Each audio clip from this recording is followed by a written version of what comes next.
Hey everyone, it's been a little while since we've had some great interviews, and part of the reason is because there's been so much change going on right now in the world. And I think sometimes one of the interesting things to do is dive into the areas that are most affected by all this change.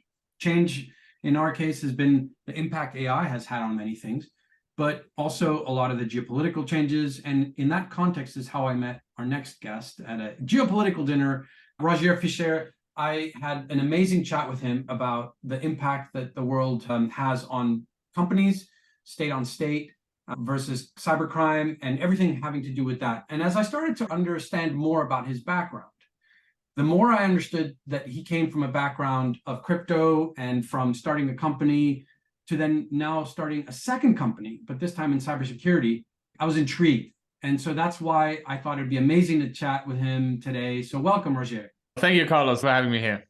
So let's just start off with the beginning. I know that you started off your career doing some work as a consultant, but you quickly went into making Lightbit. And for those of you that aren't familiar with Lightbit, some of the features that it started off with were more resembling algorithmic trading. It then started evolving into something that resembled a bank, potentially more of a brokerage and exchange, but really focusing on the consumer client, not necessarily a more professional client. And effectively, it is what it is today. But maybe you can walk us through the evolution, how it felt from within, Rogier. Yeah, let me start by saying how I got introduced into crypto, and we're talking 2012, so it's a long time ago. I was an ethical hacker or security consultant, like you mentioned, for a while, and I never, ever interacted with Bitcoin up until that point in 2012 when I breached into this American company, but I was underage. And they wanted to pay me as a thank you, a bug bounty for reporting that. But they couldn't wire me any money because the bank account that I had was not able to transfer international bank wires. And at that point, he suggested he'd send me some Bitcoin.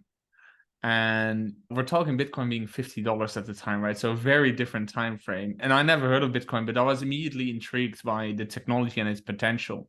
And I started experimenting on it, started building my own RPC tools around it. And at some point, that led us to meet together with one other co-founder, building basically an arbitrage trading bot. And from that moment onward, in the end of 2012, we basically started building on this platform on Lightbit and building features on top, building services on top.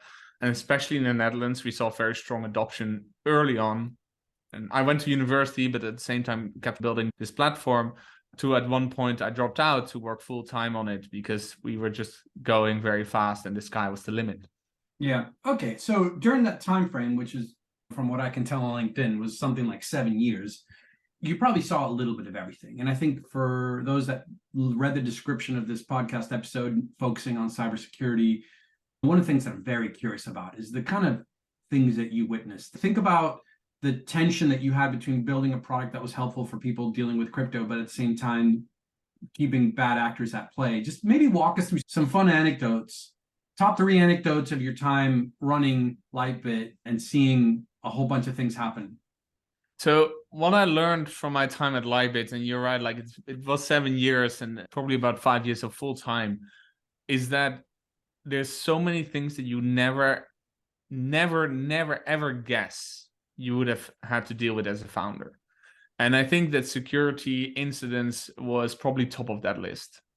And at Lightbit, we've had a couple of security incidents. It makes a lot of sense. If you look at it from a threat actor perspective, you are a big honeypot. You are storing hundreds of millions in crypto assets for your customers. And if you are making mistakes there, and obviously they don't know that a large part of that is in cold storage, or they might know, but they still want to try, you can be a massive payday for them. So immediately from day one, we had a large focus on us from a threat actor perspective.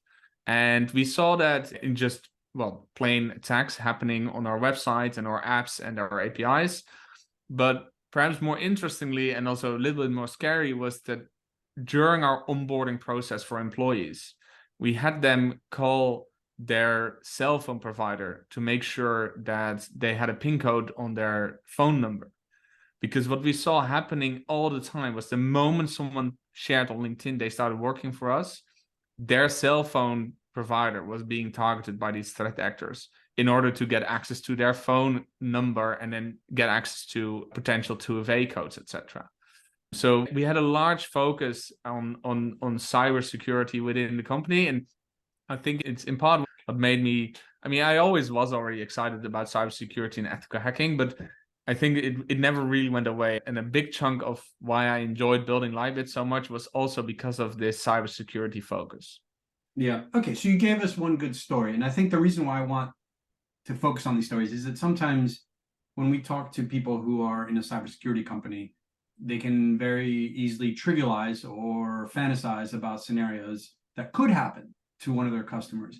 But the reason why I'm amused by exploring these stories a little bit further is because they're real stories, right? And so that's an interesting thing. I hadn't really thought about as soon as an employee updates their LinkedIn for a high profile target, that they become targets. So maybe share a couple of other anecdotes. Yeah, another great one, and it ties really well to the services that we now have with Hadrian, is that it's all about real-time monitoring. And it did go wrong pretty badly once in 2017. And what happened was that a threat actor got access to our production database. And by all accounts, this should never have been possible. There were so many technical obstacles in front of that production database. It was IP whitelisted. There were strong passwords running on separate servers that really should not simply have been pointing to the internet. But what happened was that our third-party hosting provider was updating their server infrastructure. And during that moment, the production database of our data was exposed to the internet for 6 hours.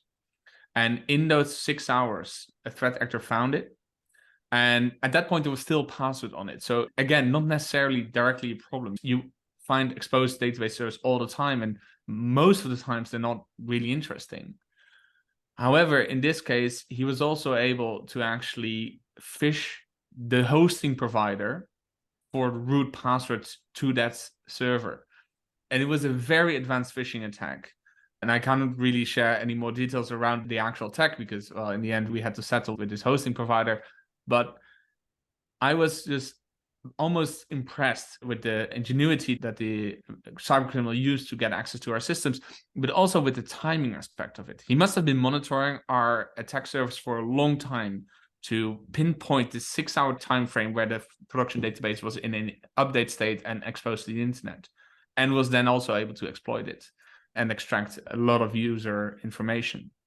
And my learning from this, and I guess that by now it's perhaps quite common knowledge, but it's really that timing matters so much more in cybersecurity than actual technical depth of an exploit. It's really sometimes just a 15-minute or shorter time frame that you are exposed, and you're not looking at that, but cyber criminals are. I can give you other examples of customers that we now have with Hadrian that are updating their WordPress environments. And for only 10 minutes, there's installation folders exposed to the internet. And we are usually able to exploit those as well. And those are the small details that you take from, well, basically learning them on the road, running a company that has this cyber posture as Lightbit. Yeah, it's interesting. Yeah, real-time monitoring and timing matters. And I think we're going to get into that with Hadrian a little bit more. But maybe another one that you might think sort of is not the most intuitive one that sometimes people just take for granted. That's a good question. There was only one other cyber incident, and I was luckily not with the company anymore, so it was not my shit to deal with. But it's interesting because we had an internal incident as well, where one of our employees was actually specifically interviewed with us and etc., with the purpose of sharing the data that he had access to as a customer support agent with external criminals. If it can happen to one of the largest countries in the world with one of the largest militaries in the world, it can probably happen to a company. Exactly. And it's much more difficult to actually monitor for that because it's something that, well, most people actually simply do not consider. And also it's internal systems. Malicious detection and anomaly detection usually happen on logging services and, well, larger data buckets that are monitoring traffic. But going from the inside, it's often not noticed. Yeah. And that was also a very painful incident for Lightbit. Well, I think that these are very good sort of foundation for the rest of our chat, because I think we can use them as anecdotes for some of the additional stuff. But I want to go into Hadrian now, and I want to talk a little bit about that transition. Why did you leave Lightbit? Why did you start Hadrian? Like, these are all life decisions, right? Not small ones. So tell us about that story. For sure. And look, with Lightbit, at some point it became obvious, like I said, the company grew quite significantly. We were managing hundreds of millions of assets for our customers, and regulators were starting to take notice. And especially in Germany and the Netherlands, the regulators were quite strict. And it was fairly obvious from the beginning that a more senior management team was going to be able to run a company like Lightbit. But by the time I was 20 or 21, it was unlikely that the regulator would really be confident with me being in charge of that shit. So as the shareholders, and we had at that point already raised also external capital, we basically made the decision to start hiring for external CEO, external CFO, etc. And we were quite successful in that. We found a great management team. And I stayed with the company for another 2 years, until around 2019, 2020. But at that point, I was there for almost 8 years. And it felt really natural to also, well, move on. And it sounds a bit silly because you really jump in this empty void of your daily routine, right? Going from literally 80 hours work week to almost doing nothing. Actually, I went back to university for 6 months to finish my bachelor's degree in electrical engineering, which was a lot of fun, but absolutely not similar to any of the work I had been doing before. And basically at that point, I left the company to be led by the new management team, and I moved to London. I was 24, 25. Life was still way ahead of me, and I was trying to figure out what I was going to do next. I took some time. There was COVID. And during COVID, I realized I like operating a startup so much that I thought, well, perhaps I can use some of the learnings I have from my first go and go at it again. I reached out to a good friend of mine, Oliver Beck, who at the time was working at another cybersecurity startup. And I said, hey, man, you've been there for 7 years. It's never going to end up working. Come start something with me. And the rest is history. The rest is history. All right. What was the first product you launched? Obviously, as a startup, you're building many MVPs. And especially in the space that we're trying to tackle, it was always going to be a very holistic product with a lot of features. And if you want to compete in this market, you need to be in a very much advanced stage of your product. So the first non-MVP, the first product that we launched with customers, it took us almost a year. And we launched it in August 2022 at Black Hat in the US. And that was actually already quite an advanced version of our MVP. The fundamental features of the continuous external monitoring, adding context with AI, and finding risks with, well, largely conventional method, but then fully automated. That was all at that point in the platform. And obviously, since then, we've added many features in terms of the individual capabilities of reconnaissance and risk finding, context finding, but also a lot of, well, enterprise readiness features around how do I share data? How do we connect to our customers? And that was probably something that I underestimated at the beginning, is the amount of features that you build that, as a founder that's passionate about cybersecurity, I don't really feel like they are that value adding, because, well, if I find more pressing risk, if I can find more data on you that might lead to a compromise, that feels to me like direct value. That feels to me like this is what I should have been focusing on. And we did.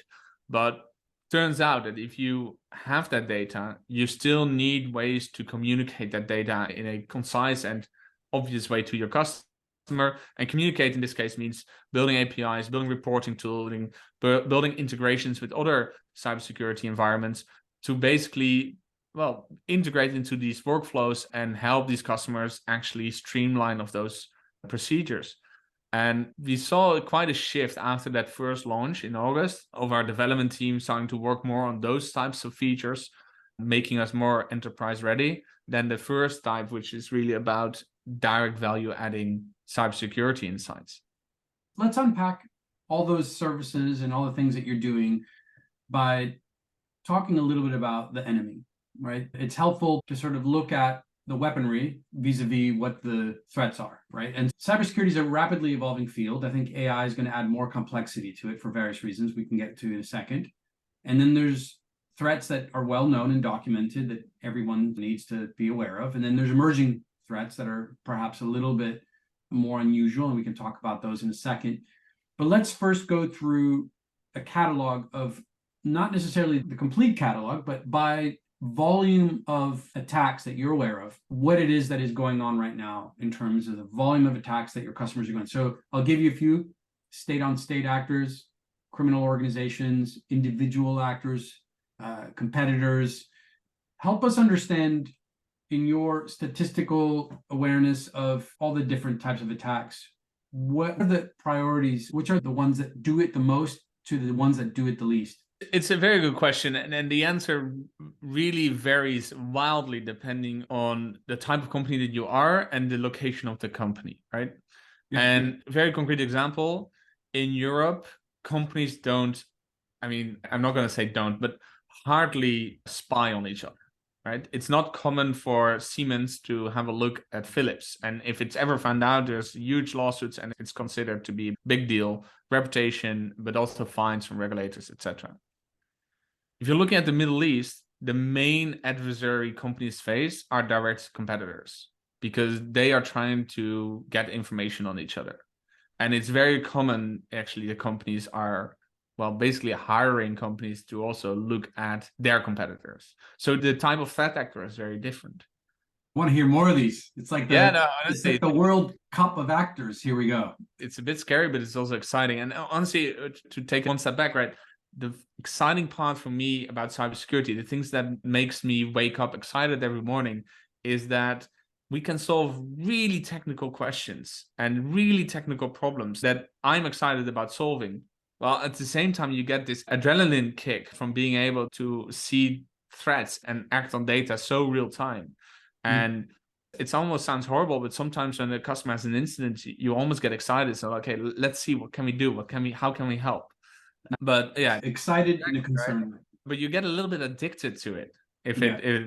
it's like you want to see things happening. And I think that also it differentiates cybersecurity from the other software industries in the sense that the people that usually you see working in cybersecurity, they are highly energetic. They want to see things moving and they're excited by protection, defense, those types of subjects. Okay, so if we continue down this path of like weird things, we left with direct competitor spying in certain parts of the world. Where are you going with that? If you're looking at Europe and the US being the Western market, the majority of attacks are happening in ransomware or data breaches, right? Those are the two main threats a company can face. State actor espionage is really rare and is mostly occurring in industries that are very interesting from a state actor strategic level. Like companies like ASML, well, they face very different threats than a supermarket grocery chain, for example. I doubt that a grocery chain will ever really face state actor attacks, and therefore they probably should also not overinvest in defense against that. However, a supermarket chain will much more likely be a target of ransomware and other disruptions because it's likely they're a little bit of an easier target. And at the same time, their disruption in the process is going to cost them a lot of revenue capital, and therefore there's a high return to actually infiltrate there. And to answer your question, what are the most likely threats that a company can face? It's really depending on the location and the type of company that you are. But yeah, definitely ransomware is top of mind nowadays. And there again, within ransomware deployments, you see two kind of streams happening, whereas one is primarily deployed via social engineering, and the other one is deployed via technical exploitation of your infrastructure. So it's a bug in your system that actually allowed someone to run software. Interestingly enough, and perhaps we're going too deep into the whole ransomware thing right now, but you're already seeing ransomware being commoditized and becoming their own industry with their own vendors, where they're specialists in initial access, which is, well, getting access to the first system, but there's also specialists in writing the software, understanding the bugs that can actually exploit encryption technology, for example, but also experts in facilitating the customer support around buying the crypto and paying off the debt. And you see that sometimes in a single attack, there's 5 or 6 different groups involved from start to finish, and with a single company being the victim. Where are these groups based? Again, all over the world, with a strong focus on Russia, India, Ukraine, and South America.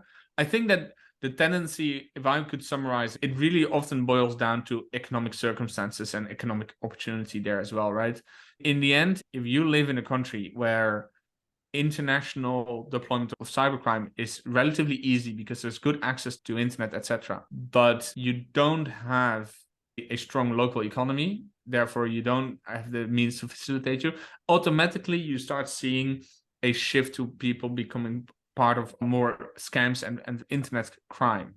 Russia and India have been very strong in that, but you now start seeing it coming from South America as well. You actually saw quite a decrease in Russian activity ever since the war with Ukraine. And you also saw a decrease of activity of Ukrainian ransomware groups. Because also Ukraine used to be quite a big supplier of ransomware in the world. So if we take this whole part of our chat as, let's say, status quo, right? That's been the case with changes here and there. What emerging trends have you seen in the last, let's say, 5 months that has twisted the spaghetti around a little bit? I'm kind of hinting a little bit on any impact AI might have had on that, but maybe not. Maybe there's something else. There's geopolitical issues or anything else. I just want to hear, is there any trend that you're seeing? No, I think it's a good question. And it might have been a trend that as an industry we've been seeing for the last 2 years, but the impact you're starting to see right now. And I briefly touched upon it, but the whole commoditization of this cybercrime and the amount of process involved and also automating that, you now start seeing that not just large companies are targets anymore, but you start seeing that almost everyone is a target.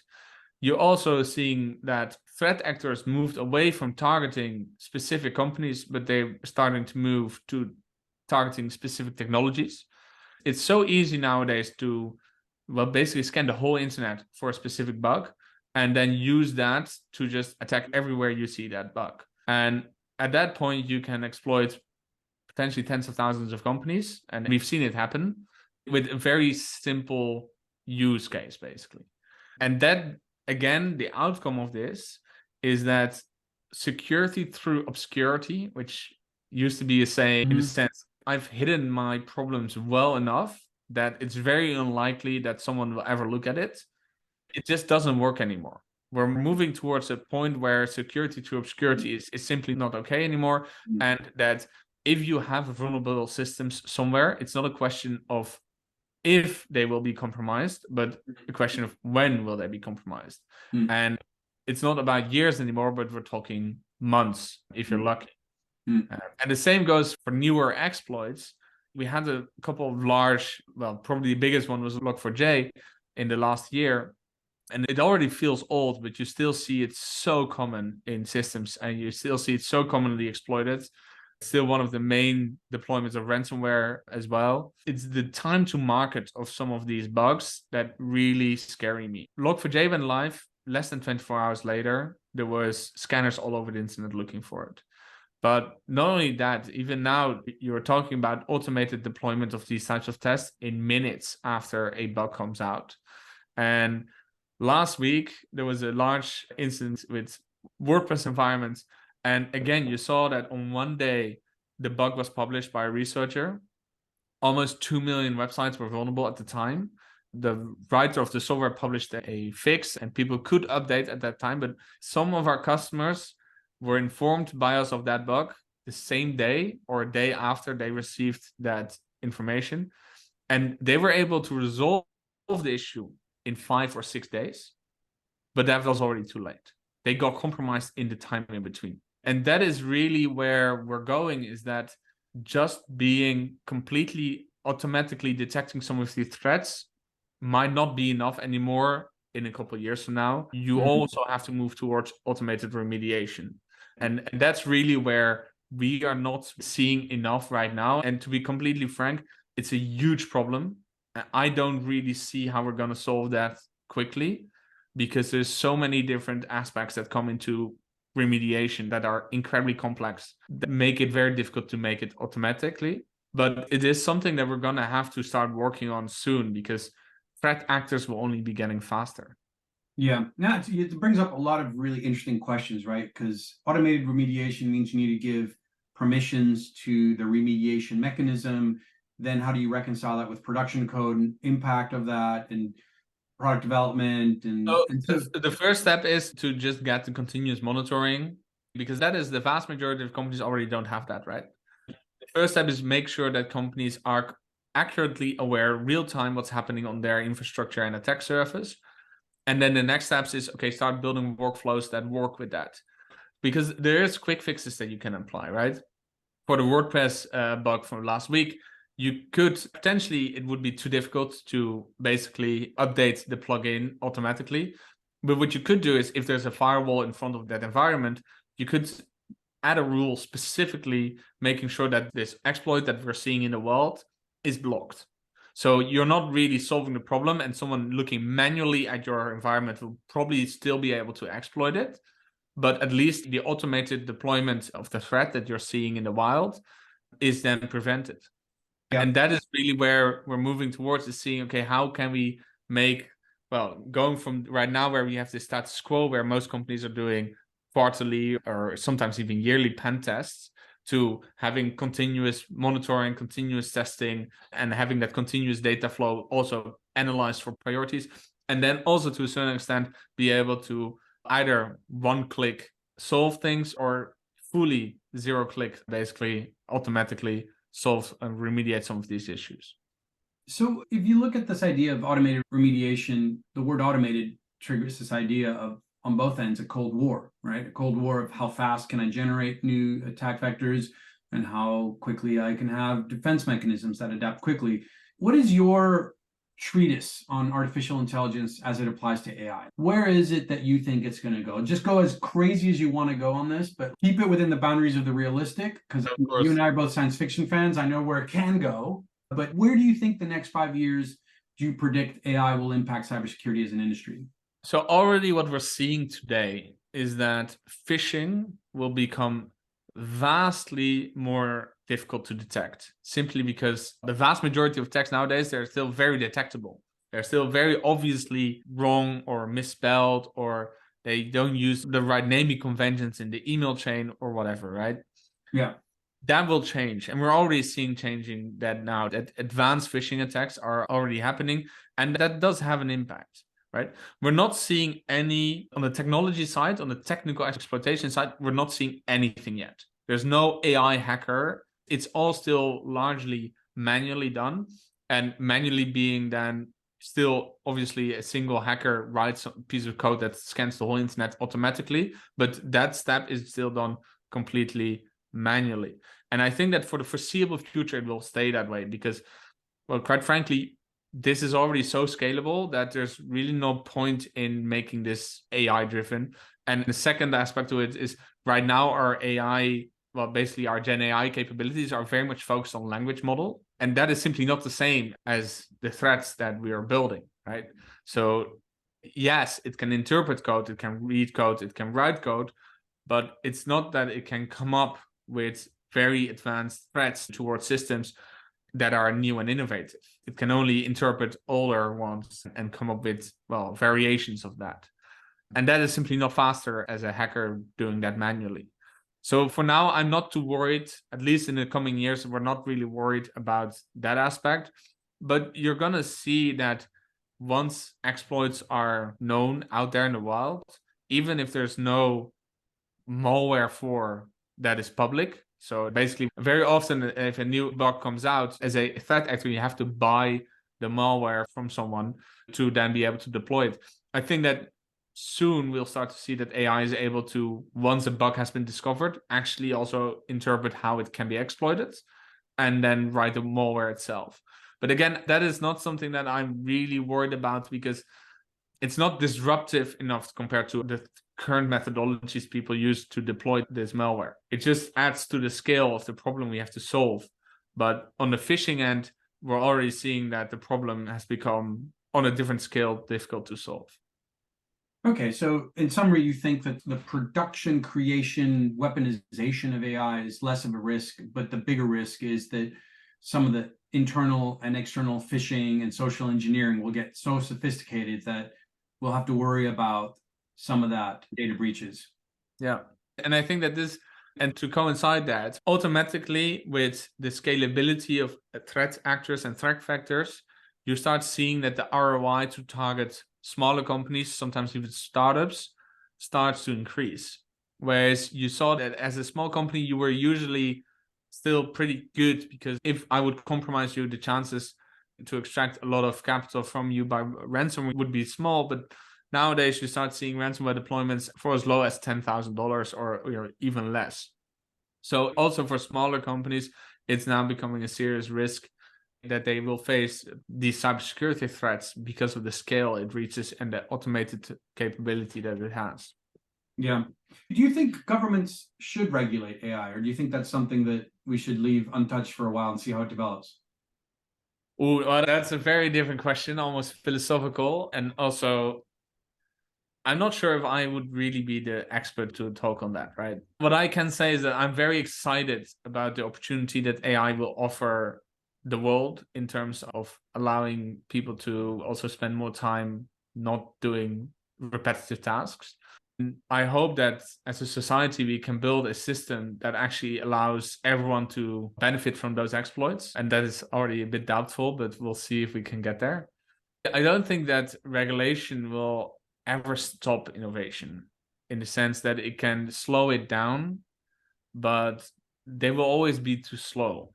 And at that point, the question should really be, well, even if they go all out in regulating it, what can they really accomplish with that? Yeah. And should we not think about how can we work together and make us focus on the impact AI can have, and not necessarily on limiting that fact that AI can exist? Because AI will be there, and if it's not 2 years from now, it will be 5 years from now. And I doubt regulators can really have a real impact of the overall outcome of that innovation. Yeah. So in my opinion, the focus of the regulators and the states should be on, well, trying to steer that innovation into an equable share for everyone. Yeah. All right. If we move away from governments as like the sort of top layer, now we move on to like large companies, right? That make up the large part of an economy of any country. I'm curious as to how awake many of them are in your experience to these challenges. And then how do they source technology from companies like yours who are more ahead of the usual providers? Tell me how your typical large enterprise customer buys from companies like yours that are clearly pushing the boundaries and being faster to iterate on these threats than maybe the traditional incumbents, but then they have to mitigate the risk of an unknown supplier. How do you overcome that? So one of the largest advantages that we have as Hadrian is that we're completely external. So we don't need access. We usually don't have to go to compliance processes, etc., because, well, we don't get access to anything that others shouldn't be having access to as well.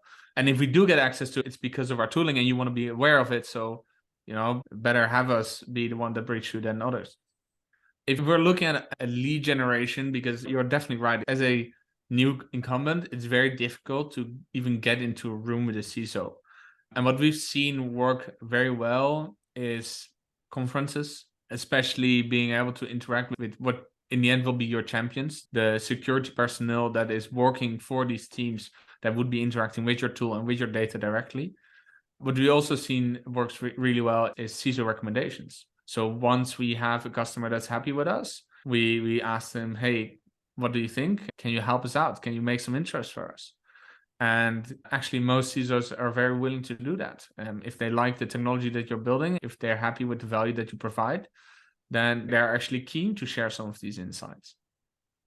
Okay, these are all very, very practical. Fair enough. And when you look at, if we now go down a layer below that, and you look at the small and medium companies, what is the basic cyber tech stack that you recommend? If you were to pretend you're now back in your 42-bit days and you're saying, hey, look, all these threat actors are coming up with faster ransomware. You guys need to think about all these things. What is the basic cyber tech stack you recommend out there? And this also goes for most startups, right? What I often recommend is that it's almost too obvious, but keep it simple. Keep it really simple and trying to go with one of the larger vendors. Microsoft is probably good enough for the vast majority of companies that we know about in the startup space. Google is also perfectly fine, right? But what specifically from those guys have tons of problems? Like what are we talking about? IDS system? Are we talking about manage firewalls. The vast majority of those things you don't really need yet as a startup, right? Basically, you can leverage the tooling that they offer in terms of cloud capabilities and security environments around that. As a startup, you definitely most likely don't want to do things on-prem anyway. Yeah. And then you have your email and everything. You have it in a digital environment. I'm a big MacBook fan, so give all your people MacBooks. It makes it a bit more easier to manage if you choose, especially at the beginning of your company, you choose a single operating system. So either go with MacBooks or with Windows. But if you are merging that, then, well, your device management becomes vastly more complicated. Your whole IT infrastructure is not even security related, just your whole IT work becomes more complicated. So my recommendation is always just keep it simple, even if that means that you lose some of the flexibility that you would have liked to have. We don't use Word at Hadrian. We don't use Excel. We don't use PowerPoint because we've chosen to go with the Google stack. And I get a lot of new employees coming in, especially if it's for people that have done sales at other companies. And they tell me they don't know how to use this Google thing yet. And I said, well, that's a pity. It shouldn't be very difficult for you to learn. And we're not going to use multiple different systems at Hadrian right now because we would open ourselves for more attack vectors. Let's look at this across all the types of companies. One of the things that I think affects everyone is the balance between the cybersecurity measures, like, okay, you're not allowed to use PowerPoint, even though you just received a PowerPoint from an external party. You don't have it installed, right? So how do you find the right balance between cybersecurity measures and user experience for the employees, knowing that you're trying to optimize for security without reducing productivity? And in particular, in light of remote work and more devices, bring your own device with employees and connecting from home. And so what is your recommendation for companies? In an ideal scenario, if you're not really using outdated methodologies, you don't really have to sacrifice productivity, right? You can use your Notion environment very well together with your Google environment, preferably via an SSO connection, single sign-on.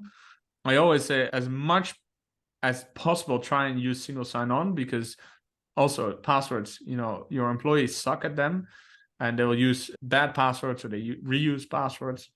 So try and work with systems that enable you to integrate relatively easy with your security stack.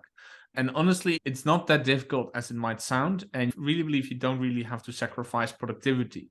You have to sacrifice flexibility, that's for sure. Because, well, in an ideal scenario, you can use PowerPoint from one and Google Docs from the other and Excel from Microsoft. But those are choices that you're going to have to make. And that's a balance you have to strive. But I don't think you'll lose productivity. I think you'll lose flexibility. All right. So if you deal with that and unfortunately something happens, there's crisis management. What are the best practices for crisis management and how does your company help companies who are affected by something that happens to them? Well, it's a good question. Incident response is its own whole industry. And like our company is usually not involved in incident response unless we have data that could have led to detecting it in advance. Like sometimes we actually had an incident when one of our customers had a ransomware deployment and, well, he let us know and we said, yeah, we think we know how it happened because we told you 2 weeks ago about this possibility. But we are not called in to immediately remediate. And depending on the size of your company, I would always recommend to hire an external support for that, both on the technical aspect, but also on all the other aspects of things you have to manage. You are probably not the expert that knows about everything that has to happen on the regulatory side, compliance side, privacy regulations, etc. And it's a good investment to just make sure that you have an expert helping you there out. Yeah. Best case scenario is you prevented it from happening all along. Worst case scenario is that you didn't prevent it and then you acted in an inappropriate way and you actually, well, basically broke some laws or made your customers very upset. And I can give you examples of the time at Libit when I was managing those data breaches. We had an external company help us there as well. And in the end, a large result was that our customers appreciated our transparency around the situation, because there was a competitor that had been breached a couple of months prior that only informed their customers months later. And at that point, a lot of damage was already been done. So Yeah, understanding that's not something you can fully take on yourself is probably the most important one. The other side of things is that right now, in terms of what you can do today, if you don't have a phone number to call, well, make sure you have one. Make sure that you know who to call and what to ask for if something happens. As a startup, this is very often never a priority. And that's fair, right? I'm not going to tell you that cybersecurity should be top of your mind. If you're building your product, you're still looking for product market fit. But it can be less than 1 hour of work to just have a quick list of things that you know you can do if an incident happens. And the most important one is make sure you have someone to call. Roger, who do you call? John Wick? Ghostbusters. Ghostbusters, nice. Well, we've been going through this funnel. I don't know if you've noticed it, but we started off with governments, then we went to large companies, then went to small and mediums. We then dealt with the tech stack that those small and mediums use. We talked about incident response and what they're going through and balancing the right tech stack so that you can keep things simple and manage them well. And I want to conclude with the individual, right? In every organization, there's always one person who ends up with the responsibility. And these days, it's not always clear that person comes from a cybersecurity background. They might end up with that responsibility. They might be the IT person. They might be the most technically competent person in the team who's, has some sysadmin responsibilities for the cloud infrastructure. So first of all, what is the typical profile that you see for that kind of person who ends up there? And the second of all is, what advice would you give to them in terms of their career development? What specific skills or knowledge should they focus on? Should they go and do a CISSP, even if that's not their key thing? But as long as you have that responsibility, that you should have some leadership, or can you delegate that entirely to third-party providers? It's a good question. And again, the answer varies wildly on the type of company, the role, and what you want out of it. If you want to be a CISO, I think that the more important aspect is that you develop leadership qualities and also to a certain extent business understanding. And the CISO doesn't need to be technically in depth in some of the threats that it might face. You need to be a bit of a politician as well, right? But if you want to be a researcher on a team, then I think that doing a lot of those, well, call them certificates, etc. I don't think they're the most useful tool to validate what you've learned, but at least the market thinks so. So then doing some of those certificates really helps. And for a career, especially if you're early stage in cyber, yeah, I definitely recommend getting some of those. I personally will tell you that at Hadrian, I don't think I have a single hacker working for us that has a single certificate, and they're all really good security engineers. So I would almost argue also to the people that they're in the leadership of those security companies or those companies and they're building a security team, look broader than the certificates that some of these people present, right? Because some of the best security engineers, they might just be homeschooled or they taught it themselves. Yeah, but the tricky part of the question, and I want to just hit it again, is so one of them is qualifying an individual for their abilities. And I agree with you, like a certificate doesn't necessarily mean somebody's really good at something, right? But I'm looking at somebody who might be listening to this, who is the person who is responsible for some of the feature. I know, people in different organizations, it might be the technical co-founder, and they're asking themselves, they know that they may or may not be the right people in the future, but for now, that's their responsibility. What would your recommendation be for them to polish themselves up around these topics and get to the point of competency where in the interim for the next year before the next funding round, or if it's a small business until it's more revenue, they can hire somebody who's more qualified than them? There's definitely certificates out there that could help you, right?